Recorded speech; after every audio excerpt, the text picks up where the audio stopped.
Hello, I'm Landri Moore, and today I'll be talking to you about passing legislation to drug test welfare recipients in Ohio.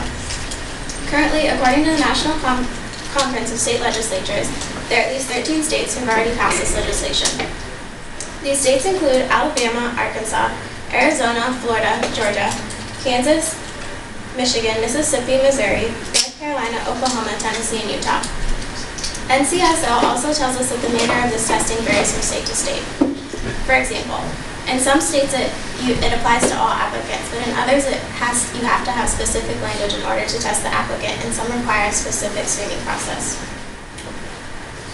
This legislation was largely proposed in 2012 as shown by the map. The different shades of blue represent the different assistance programs that would require the testing. TANF is temporary assistance for needy families, which is often referred to as welfare. Today I'll be stating three main points on why these states have passed it and why I believe it should be passed in Ohio. First, according to Robert Rector, a senior researcher at the Conservative Heritage Foundation, a significant amount of 1/3 of welfare recipients have been found to engage in illegal drug activity, and the spending has been estimated to amount up to $1 trillion per year.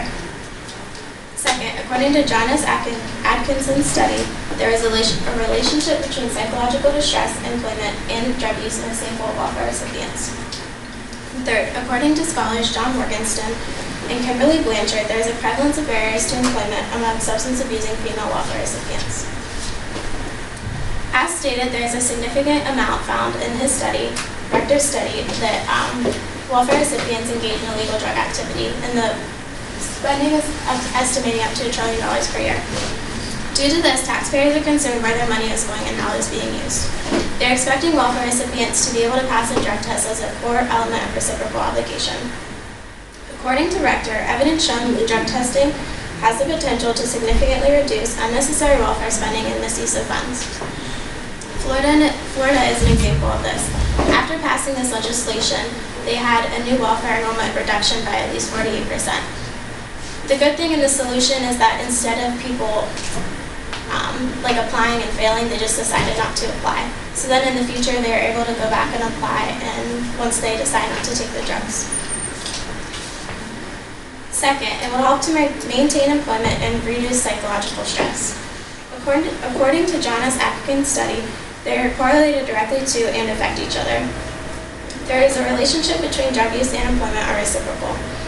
Drug use affects job satisfaction and job instability. The substance abuse has been found to affect job absenteeism, decreased productivity on the job, withdrawal, and antagonistic work behavior. Additionally, in the study, psychological functioning and drug use are found to be correlated to each other. Those duly affected by these things establish difficulties in maintaining and obtaining employment. Third, according to John Morgenstern and Kimberly Blanchard, there are prevalence to barriers among employment of substance-abusing welfare female recipients. These problems include psychological problems, housing, legal problems, domestic violence, and many others, as shown by the graph. Polak and colleagues stated that twice as many women that abuse substances met the criteria for psychiatric disorders.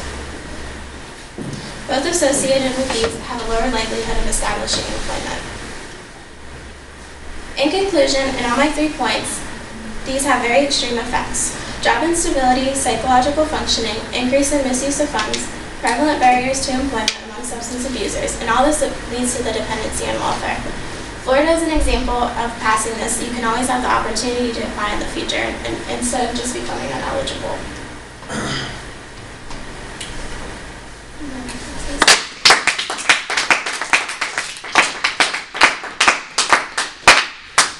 Questions?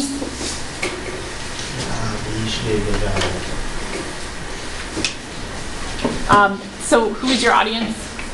The health committee of the Ohio. Okay, and the slide, I couldn't tell, was it the bar graph? Was that for Ohio?